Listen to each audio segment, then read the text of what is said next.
Hello, what's up mga kakosa and mga kaposo? This is me again, ang inyong demigod, Claire Ramiro. So, for today's episode or topic, it's a podcast again. And this is for all na merong mental illnesses or any kinds of mental health issues, mental health problems, anxiety, depression, or depression, anxiety, lahat basta anything na about mental health. Yun. So, para sa ating mga may anxiety or anxiety and depression, mahirap sa kalagayan natin na walang nakakaunawa sa atin, walang nakakadama ng nararamdaman natin, ng nararanasan natin. Sa iba parang madali lang sa kanila or wala lang sa kanila. At pinagtatawanan lang tayo kung ano-ano yung sinasabi nila against us na hindi maganda. At ang dami nagmamarunong. Nakakainis yung ganun. Hindi ko nakakatuwa. Nakakainis. But still, nagpapasensya pa rin, nagre-respeto pa din. Kahit na tinatapakan nyo kami, kahit na nakakasakit kayo ng damdamin. Oo. Kahit nawawala, kahit hindi nyo nire-respeto yung nararanasan namin, yung hirap ng nararamdaman namin mentally and physically. Kasi ganito yan mga kakosa, mga kaposo. And to all, generally speaking. Especially sa mga taong hindi nakaka-experience o yung mga walang ganitong klaseng karamdaman. For them kasi, wala lang talaga sa kanila to. Ang lagi nilang sinasabi, always look on the brighter side. Chuchu, kunyari lang yung mga ganyan. Nasa isip mo lang yan. Para wala kang paniniwala sa Diyos. Basta ganun. Akala nila wala tayong Diyos. Yung iba, hindi ko sasabing lahat hindi lahat ng mga may anxiety or depression o kung ano mang may mental health issues or problem ay walang pananalig sa Diyos. Ako, sa tulad kong to, nalaki sa Christian school and so on, kahit may mental health issues ako and mental health problem ako, ilang beses nang na-shake yung faith ko, yung paniniwala ko and my personal relationship kay God. Pero I still have God, of course, and siya lang yung kinakapitan ko. Hindi naman kasi porke may anxiety at kailangan lagi kang okay, di ba? No, hindi ganun. May kahinaan pa din ako, may tao lang din ako. Hindi ako ipokrito na nagagaling-galingan dito nagsasalita sa harapan ninyo. Number one talaga sa akin, sa tuwing natitrigger ako ng anxiety ko or nagpapatrigger sa akin ng anxiety ko is si God lang talaga nakakatulong din sa akin. And kahit minsan nagdadasal din ako, hindi ko sinasabing walang kapangyarihan si God sa akin or walang power ng prayer, ha. Ang sinasabi ko lang kasi is I need to, bukod sa dasal, kailangan ko din ng mag-relax at alawin yung sarili ko, i-relax yung sarili ko, do some activities na yung doon ko inilalabas yung nararamdaman ko, dun ko na ibabalin yung nararamdaman ko, my feelings, my thoughts, dun ko na-express. Halimbawa, through music, art, ganyan. Or gusto kong pumunta sa kung saan mang lugar na dun ako marerelax, or kahit ako lang mag-isa or with a friend na trusted friend na talagang nakakaunawa sa akin, especially with Cheska, to my baby sister na lagi kong kasama. Yan, siya yung lagi kong nasasabihan ng mga ganitong kasi may din siya may anxiety din siya na din siya, and Christian din siya. So kapag halimbawa nababasa niya yung mga yung mga post ko or story ko sa IG, ganyan, alam na niya agad, te, baka tara labas tayo, parang kailangan mo ng kausap, parang kailangan mo ng kasama, tara kape and ganun. Kasi siya umorder ng kape, ako minsan na lang ako, tea. Yun, kasi talagang hindi na ako nagkakape ever na minsan lang, pero not always. Yun, siya yung laging nandyan to talk to me, nakakausap ko, yung para labasan ng kung ano mang mga problema ko, nararamdaman ko. Yun, agad gets na niya ako agad lahat. Okay, gets kita, feel kita agad, naintindihan kita. Ayun. Ever since, kahit wala pang pandemic, kaming dalawa nagkakaunawan sa isa't isa. Yun. So, shout out to you, Sister Cheska Tolentino. So, ayun. Love you, sister. Ayan. And, ayun na nga. Ang hirap, lalo kapag halimbawa, sa sarili ko, or halimbawa pag busy din si Sister Cheska, yung ako lang sa sarili ko, kaya ko naman na sa sarili ko lang. Kaya lang, ano lang nun is, sinasarili ko, kailangan ko sarilinin din ko. Kung walang nakakaunawa sa akin. And bukod sa sinasarili ko na nag-unwind ako, ayun, nagdadasal ako, ganyan. Nagka-quiet time ako, nagdi-devotion ako. Ayun. And sometimes, totoong ginagawa ko to, it helps. Sobra, it helps a lot. This, pag-video, pagpo-podcast. Ayan. Sobrang nakakatulong sa akin to. Kasi, ang hirap talaga magkimkim. Itago lahat ng yung mga gusto mong sabihin inside. Ang sakit sa dibdib, oo. Yung parang gusto mo nang sumabog, ganyan, wala nakakaunawa sa'yo. Sa dami ng mga nasa isip mo na minsan nga, alam mo yung, kahit wala ka naman problem or depende rin kung sobrang stress ka at may nagpapastress sa'yo. Depende man kung anong bagay yan, kung anong kinakarap mong problema. Ang hirap din. Wala ka talaga magagawa kundi iiyak na lang kay God. Yes. Tapos, ang nakakainis pa nito, but, I am unapologetically say this to you na wala akong pakialam na kung tinatawanan nyo ako sa content kong ito, kung may tumatawa sa akin sa content kong to na, ang alam kasi sa akin ng mga tao na luka-luka ako, yan, na,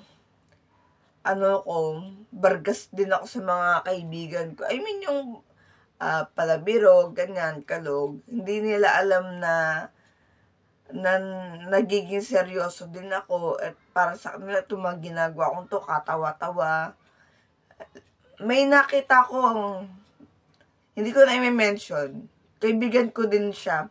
I respect her na lang o kung sino man siya na tumawa sa content ko sa kung paano maging pantasya ng bayan at dun sa content na sino ang dapat piliin.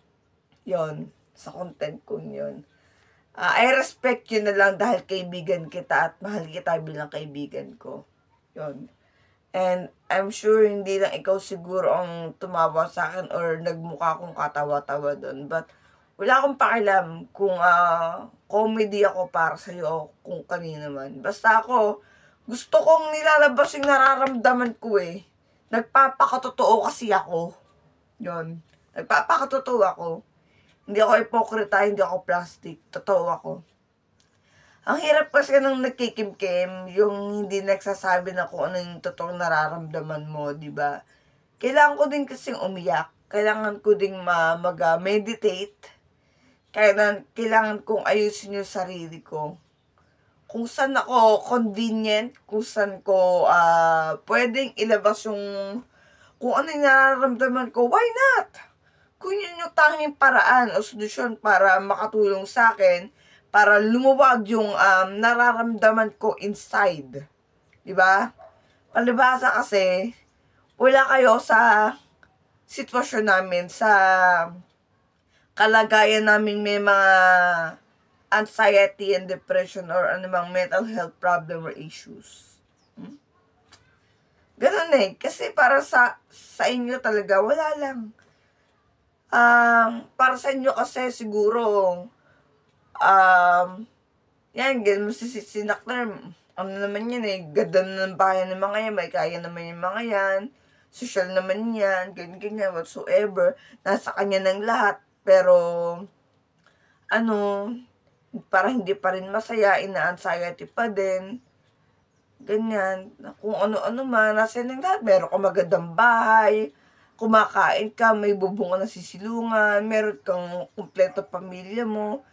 You know, hindi porke gato yung ko, happy na ako. Hindi ko sinasabing hindi ako masaya sa pamilya ko. Walang perfectong pamilya, but it doesn't mean na hindi ko mahal ang pamilya ko. Siyempre, mahal ko sila. There are times nga lang na hindi kami nagkakaunawaan, hindi kami nagkakasundo. But it doesn't mean na I am not kumbaga, well, ako yung anak na walang kwenta, hindi ganun. Ungrateful na anak ko, kapatid. No, I'm not like that. I am thankful, I am grateful and blessed na may magulang ako, may pamilya ako na nandyan na tinutulungan ako kahit papaano. But, there are some things na hindi nila ako matulungan, na hindi ko makita sa kanila na nakikita ko na ibibigay sa akin ng ibang tao. Like, hindi sa sinisiraan ko yung family ko. I love them, of course, very, very much. The time, support sa ambition ko, sa dream ko, goals ko. Tulad nga sa ko, diba? Coffee shop business. Yan, wala. Para hinihila nila ako pababa. Para sa kanila, wala lang yun. So, ewan ko ba? Ganon. Tapos, yung sa trabaho ko, masaya na ako sa trabaho ko. Mula nang nagbago na yung shift ko, yung schedule ko, umukay na yung mental health ko. Kung dati parang sa 1 to 9 shift ko, parang wala lang, parang autistic ako dun. Yung wala lang, tahimik lang ako dun. Ang parang kumikibo lang sa akin, iilan lang. O si Kuya Ian lang. Tsaka si Sian. Hi bro. Ayan. Yun. Tsaka sino pa ba? kay Richard. Yun. Yung iba, not all naman, hindi ko naman kailangan ng ano, wala naman basta kasi puro lalaki sila doon at ako lang yung babae doon. So, hindi naman ako galit sa kanila. Siyempre, mga kuya-kuya mga yan. Mga kapatid ko yan sa trabaho. Siyempre. Oo. Yun nga lang kasi siyempre, babae ako doon, baka siguro, nafe-feel ko, ay baka na-intimidate sila sa akin. Ganun yun. Baka natatarayan sila sa pagmumukha ko. Ganyan. Pero hindi. Uy, ako lang to. Oo. Kung pagkakinibo nyo ako, kikibuhin ko. Di kaya pag kinausap nyo ako, pag nakipag-joke-joke kayo, di ganun din ako. Diba? O, tulad niyan, na iba na ang ship ko. Lahat, nakakausap ko lahat, nakakabiruan ko. Kasi, haluan na kami sa ship ko ngayon. So, aray ko, sakit ang pinupulikat ako. So, ayan, mga sisteret ko, sa bago kong ship, si Ate M, si Ate Jo, ayan, sa sa L-Dream, C-Dream, basta yun doon, sa sa base din. And of course, my sister, my partner, Georgina, Joji, ayan. Ayun, at saka yan, sina Kuya Consi, sina Kuya Richard, ayan, kami yung mga magkakasama sa sa ship, sa panggabi, and sa iba ko pang ship. Yun, halo-halo na kasing ship namin ngayon, shifting sked na. And ayun nga, so, okay na ako, may nakakausap na ako sa trabaho ko. So, hindi naman kasi, maluwag na, kumbaga, bukod sa trabaho, maganda yung pakiramdam ko. Ayun. Hindi na ako mukhang tanga. I mean, hindi kasi yung dati kong katabi, si Siege. Tahimik talaga yun. Oo. Talaga yun super introvert. Mas introvert pa sa akin. Super nonchalant. Pero, mabait naman siya. Nonchalant nga lang talaga ng bonggang-bongga yung bata. Ayan. Tapos, bale, nagagawa ko ng lahat ng mga gusto ko dahil maayos na yung schedule ko. At okay din yung business ko, na aasikaso ko rin yung business ko. Ganyan. And ayan, nakakapag-vlog ulit ako. Ayun. So, okay naman. May times ka lang talaga na alam mo yung kahit yung minsan kasi talaga kahit pang busy ang ginagawa mong sa buhay mo, talagang tatamaan ka ng anxiety. Ganon. Ganon talaga eh. Hindi maiwasan. Anxiety always come. Hindi porke meron akong, may personal relationship ako kay God o tawag dito, hindi na ako tinatablan, ina-anxiety pa rin ako. May ganun talaga, mental health, yan eh, hindi naman kasi, yan eh, tao pa din tayo. May mga, pa rin tayo, karamdaman, ganun. Kahit anong gawin natin, kasama yan sa natin. Iba-iba naman kasi ng tao eh. Ganun. So, ang hirap lang talaga kasi sa mga tao na mga nagmamarunong na porke ang para sa kanila material na bagay ang sagot sa lahat na nakakapagpasay sa isang tao. Ganon. No. Money or any material things can't make you happy. O kung sino mang individual. Hindi mabibili ng pera ang happiness, ang time, ang freedom. Yan. Or kung ano man yan, no. Hindi, wala. Walang ganon. Siguro ang pera, essential lang yan na, syempre, kailangan natin yan para, bumili ng mga kailangan natin. pagkain, ganyan. Or panggala, ganun. Or kung ano man yung makakatulong sa'yo para halimbawa, yun nga, papanggala, pambili ko ng gamot, ganun.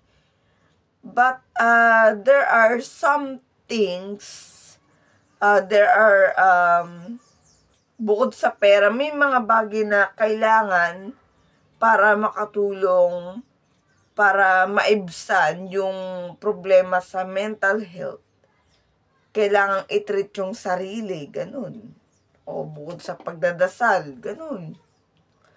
So, kaming mga may mental health issues, mental health problem, wag nyo kaming wag nyo kaming kung ano-anong pinagsasabi nyo dyan na may kaya kayo, mayaman kayo, may pera kayo, mayroon kayong bahay na maganda, nasisilungan. Yung iba nga dyan, walang bahay, yung iba walang pera, walang makain, tapos ikaw gaganyan-ganyan ka pa. Alam nyo, wala kayo sa sitwasyon namin, huwag kayong magmagaling, huwag kayong dyan. Ang hirap ang hirap, sobra. Ang hirap. Minsan kung ano man yung dahilan ng depression or anxiety namin, hindi na, sa amin na lang yun, sa amin na lang yun personally, hindi na kailangang ipagdadladan pa kung ano yung problema ng kung ano mang nakapagpa-anxiety o nakapagpa-depress sa amin. Yun. Basta ang mahalaga lang naman na-relax yung sarili at natitreat yung sarili. Medications. Ayan. So, ako, naghahanap din talaga ako ng doktor ko. Second opinion. Kasi doon sa dati kong doktor, hindi ako natutuwa doon, hindi ako gumagaling sa kanya. Hindi siya nakakatulong sa akin. As in, parang, siya yung klase ng doktor na walang empathy. Ganon. Diba? Kasi kung doktor siya sa ganitong klase ng dapat naintindihan niya ako. Hindi katulad dun sa pinupuntahan ko sa center na kinakausap talaga ako and nauunawaan niya ako. Sobrang laking tulong yon, gumagaan yung pakiramdam ko. Physically, emotionally, mentally, gumagaan yung pakiramdam ko. Naiibsan lahat-lahat. Yun. Totoo yun. Sobrang nakakatulong yung ganun. Basta, pili-pili lang tayo ng pinagkakatiwalaan natin na tao, na pinagsasabihan natin ng ganito. Lapit tayo sa mga experts sa mga ganitong klaseng mental health issues or ganyan. Kasi, guys, eto halimbawa sa ginagalawan nating environment or kung paano ka tratuhin ng mga tao sa paligid mo, sa buhay mo, it affects our life, our mental health, our physical health, our emotional health. So, kung halimbawa nga nasasaktan tayo ng taong to or ng mga taong to, na verbal abuse tayo, or may pinapakitaan tayo ng hindi maganda, ganyan na mamanipulate tayo, or nagagaslight tayo, kung ano man yan, kung ano hindi magandang negative o toxic traits na ginagawa sa atin o pagtrato sa atin, naapektuhan ang ating physical and mental health. Yun. Gets nyo? Naintindihan nyo? Yun. Ha? So, ayun ang problema ko. But still, wag tayong susuko. Hindi kailangan sumuko. Hindi dapat sumuko. So, ayun lang mga box and mga kakusa. Tandaan niyo yung mga sinabi kong yan na kung ano man ang mga tawag dito, ang mga material na bagay, hindi yan sagot para maibsan ang mental health problem ng isang tao. Kailangan ng dasal, kailangan mag-meditate, kailangan na mag-relax, kailangan na ng fresh air, kailangan na, alam mo yung i-date, maglibang-libang or kung ano man yung something na pwedeng dun ililipat, dun ibabaling yung nararamdaman ng isang tao. Yon, emotionally or mentally. Yon, sa mga katulad kong may anxiety or depression. Ayun. So, I hope nakatulong ako sa mga taong kagaya ko. Sino man na nakaka-experience ng ganito. So, ayun lang. So, thank you guys. Yeah, so, shout out again sa mga kaposo dyan. Ang dami nyo kasi, mga kaposo na lang. Oo, yan, syempre, to my baby love. Yan. Sa aking, putragis. Sa aking minamahal kong baby Tumaya, asawa ko, Jejimon, shit. No. B, Hazel, Grace, love you. Happy Mansari. Love you. Huwag kang praning ha. Huwag kang mag-alala. Ikaw lang. Wala nang iba. Yes. Of course, sabunin lang ito. But my heart, my mind, everything that I have mula ulo hanggang sa'yo yun. Sa'yo. Lahat yun. Lahat yun. Yes. I love you very, very much. Bye-bye! Yan.